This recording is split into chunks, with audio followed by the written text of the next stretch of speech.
सबसे बड़ा एहसान हमारे मुल्क के ऊपर कायद मोहम्मद अली जिन्ना ने किया कि उन्होंने ये मुल्क हमें बना कर दिया। और हमने इस एहसान को कैसे उतारा?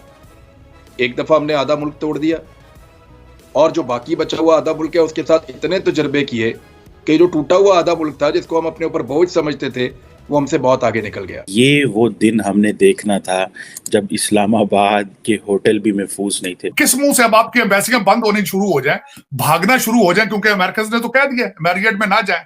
मैरियट कहाँ है? आपकी सारी मिनिस्ट्रियों के बिल्कुल सामने है। जफर हिलाली साहब, आपने मजाक बना लिया मुल्क में लोगों को गैस नहीं मिल रही, आटा नहीं मिल रहा, कुछ भी नहीं मिल रहा। लिटरली लोगों के चूल्हे ठंडे पड़े में। मसूर की दाल को पता है उगती कहाँ पे है? किधर उगती है? श्रीलंका से आ रही है। तो बस सारी दालें वहां से आ रही है। तो सोयाबीन, कैनोला बीज इस वक्त पोर्ट के ऊपर फंसा हुआ नजीब साहब। इससे पहले प्याज, अदरक, लहसन वहां पे फंस गया था, एलसीज नहीं खुलती। कितने अच्छा, उसकी वजह से मुर्गियों की फीड वो महंगी हो गई है, उसकी वजह से मुर्गी का गोश्त महंगा हो गया, एग्रीकल्चर कंट्री पाकिस्तान, ये सारा कुछ। हाँ जी, इतने डॉलर नहीं है हमारे पास। बलूचिस्तान दहशतगर्दी की लपेट में आ गया है। एक दिन में 7 धमाके हुए। एक दिन में मुताद्दिद बॉम्ब ब्लास्ट हुए हैं गुज़िश्ता रोज। अगर ये स्टैंडर्ड है एजुकेशन इस मुल्क का, तो आई एम सॉरी। बलोच जो लिबरेशन वाले हैं उन्होंने टीटीपी को ज्वाइन कर लिया है। अब अफगान तालिबान और तालिबान ये कहते हैं कि भाई अगर हम अफगानिस्तान से अमेरिका को भगा सकते हैं तो पाक फौज को इनको क्यों नहीं भगा सकते? 38 colleges out of which 25 government colleges और 13 प्राइवेट कॉलेजेस। आप यकीन करेंगे that not one pass the intermediate exam.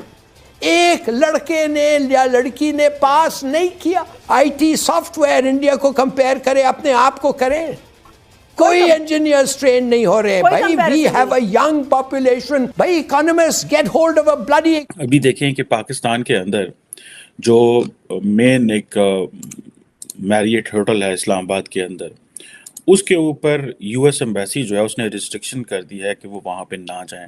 Marriott hotel में पॉसिबल अटैक हो सकता है। जो थोड़े दिन पहले एक वैन इस्लामाबाद में एंटर हुई थी और कहा जा रहा है कि वो बड़े हाई प्रोफाइल टारगेट को अटैक करने वाली थी। अब ये नहीं पता वो कहाँ जाने वाली थी। उसमें खातून भी बैठी हुई थी, एक मर्द भी बैठा हुआ था, उसको पुलिस वालों ने पहले कर लिया। अब यूएस एम्बेसी जो इस्लामाबाद है, सुनने में ये आ रहा है कि वो ये कह रहे हैं कि भाई आप जो मैरियट होटल है इस्लामाबाद में वहाँ पे ना जाएं। मैरियट होटल बड़ा अच्छा होटल है, आई थिंक 4 स्टार होटल है या 5 स्टार होटल है। 5 तो नहीं है, 4 है मेरा ख्याल है। और लेकिन इस्लामाबाद के बिल्कुल दिल में है और एक तरफ सारी एम्बेसीज हैं। इस्लामाबाद का रेड जोन एरिया उसको कहा जाता है। सारे वहाँ पे मिनिस्टर्स इनक्लेव वहाँ पे हैं, चीफ जस्टिस वहाँ पे रहते हैं, बड़ा पोश एरिया, और वहाँ पे ये होटल है।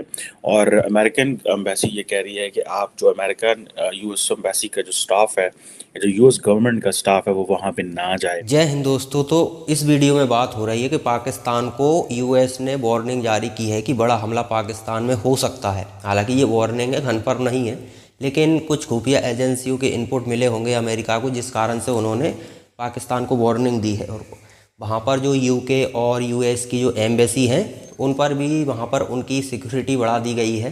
तो पाकिस्तान में देखिए इस तरह के हमले नॉर्मल हैं, लेकिन यहाँ पर उनके लिए थोड़ा बड़ा खतरा खड़ा हुआ है जब से तालिबान सत्ता में आया है अफ़गानिस्तान की। और उसमें इनका ही हाथ है, पैसे खाए हैं खा पी। हालांकि इन्होंने कुछ और सोचा था, पाकिस्तानी हमेशा ऐसा ही सोचते हैं। उन्होंने सोचा हुआ कि भारत को यहाँ से भगाएंगे अफ़गानिस्तान से और पूरा आतंकवाद शिफ्ट कर देंगे अफ़गानिस्तान में। अफ़गानिस्तान में पूरी दुनिया में आतंकवाद फैलाएंगे और FATF की जो ग्रे लिस्ट में हम बने रहते हैं, ब्लैक लिस्ट में जाने की संभावना है, तो उससे बचने के लिए हम फिर बता देंगे कि भाई यहाँ पर कोई आतंकवाद नहीं है, हम FATF की लिस्ट से भी बाहर हो जाएंगे, दुनिया से हमें लोन भी आसानी से मिलने लगेगा। तो उस चक्कर में पाकिस्तान ने सोचा कि यार अफ़गानिस्तान में बिठा देते हैं तालिबान को, लेकिन ये भूल गए कि भाई वो तुम्हारे गुलाम नहीं बनेंगे, वो तुम्हें गुलाम बनाएंगे। क्योंकि जिस रेडिकल माइंड सेट के लोग आप हो उसी के वो लोग हैं, तो वो आपके पिताजी हैं इस मामले में। तो देखिए तालिबान पूरी तरह से मदद कर रहा है TTP की। TTP है तहरीक तालिबान पाकिस्तान, जो कि पाकिस्तान से ही ऑपरेट करता है। और ये भी कोई छोटा मोटा नहीं संगठन नहीं कह सकते आप, क्योंकि कई ऐसे इलाके हैं जहाँ इसी का कंट्रोल है। यहाँ पाकिस्तान की ना तो पुलिस जा सकती है ना आर्मी जा सकती है, इन्हीं लोगों का वहाँ पर कंट्रोल है। इनसे नेगोशिएशन करने पड़ते हैं पाकिस्तान की सरकार को। तो आप समझ सकते हैं कि ये कितने पावरफुल हैं। अब इनकी मदद करने के लिए तालिबान खड़ा हो गया है। तो देखिए BLA और TTP ये दोनों ही पाकिस्तान के लिए इस समय ज़्यादा घातक हैं और इन्हीं में से कोई हो सकता है बड़े हमले की तैयारी कर रहा हो। तो चलिए पाकिस्तान का मीडिया आगे और क्या कहता है वो देखते हैं। मुझे पेज 4 आई थिंक और 5 ऑफ द ट्रिब्यून अखबार में लिखा हुआ है कि 38 गवर्नमेंट कॉलेजेस, जिसमें 25 गवर्नमेंट कॉलेजेस और 38 colleges out of which 25 government colleges और 13 प्राइवेट कॉलेजेस। मैंने किसी को पूछा कि भाई ये रफली क्या फिगर है, कहते हैं जी 20-30 हज़ार लोग तो होंगे इतने स्टूडेंट्स। आप यकीन करेंगे that not one pass the intermediate exam, एक लड़के ने या लड़की ने पास नहीं किया। अगर ये स्टैंडर्ड है एजुकेशन इस मुल्क का, तो आई एम सॉरी। ये अब देखिए, आपको पता नहीं है कि क्या द फॉल, हम लोग जो सिर्फ सर्विसेज में थे थ्रू आउट, मैं 38 साल सर्विस में था, मुझे याद है कि हम जब 500 रुपया महीना में आए थे और हमारे पास जो क्या स्टैंडर्ड्स थे, और जब मैं लास्ट डे इन सर्विस मैंने देखा कि किस किस्म के people are left in the service, it was a tragedy. तो देखिए, हम पढ़ते नहीं हैं, हमारी education is gone all haywire. दूसरी बात यह है, many people have mentioned a lot of good things जो होना चाहिए, मगर शुरू में अगर पार्टीशन के वक्त जो हिंदुस्तान ने किया, बल्कि नेहरू ने कहा कि द रीज़न मैं एक्सेप्ट कर लिया पार्टीशन, कि मुझे पता चल गया कि मुसलमानों को वो मानेंगे नहीं। जब हम लैंड रिफॉर्म्स लाना चाहते थे, सरदारी सिस्टम, राजा, ये वो सब चीज़ ख़त्म करने के लिए, ये तो मानते नहीं थे। ये कहते थे no this shouldn't be feudal system, और वो चेंज नहीं हुआ, and that is another very big cause. अगर आप 5-6 मेजर्स आज देखना चाहते हैं, आप इनसे पूछें शब्बर जैदी से, टैक्स नेट क्या है हमारा? 1.5 मिलियन है, जो 2 मिलियन शायद टैक्स देते हैं, और रजिस्टर्ड 3 मिलियन है, when it should be 13 million by any yardstick. वो एग्रीकल्चरल इनकम आपने सीखा, कोई टैक्स उस पर नहीं है। मैं कहता हूँ वाटर एंड सॉइल मैनेजमेंट, आपका कॉटन क्रॉप 13 मिलियन टन से 6 मिलियन टन हो गया है। आपका प्रीमियर क्रॉप क्यों गया? नो सीड पे कोई काम ही नहीं हुआ है। वाटर एंड सॉइल मैनेजमेंट पे nothing has been done. IT software India को कंपेयर करें, अपने आप को करें, कोई इंजीनियर्स ट्रेन नहीं हो रहे। भाई we have a young population, इनको ट्रेन करो, इनको एजिंग कंट्रीज में भेजो, they will flourish and they will welcome them. वो भी नहीं हो रहा है। प्राइवेट लॉस मेकिंग इंडस्ट्रीज, कब से हम कह रहे हैं गवर्नमेंट लॉस मेकिंग को नेशनल ये करो, प्राइवेटाइज करो, कुछ नहीं हो रहा है। प्राइवेट और एग्रीकल्चर में एवरीवेयर, हर जगह कॉर्पोरेट सेक्टर आ गया है एग्रीकल्चर में। आप कुछ इंसेंटिव किसी को दे रहे हैं उनको लाने के लिए? You know, you have sugar cane factories, आप केमिकल्स प्रोड्यूस कर सकते हैं मोलासेस से, उस पर भी कोई तवज्जो नहीं है। तो मैं बस कितने और आपको ऐसी चीजें बताओ जो द वर्ल्ड इज शॉक्ड। एक अकाउंटेंट को आपने रखा हुआ है as the minister of finance, दार।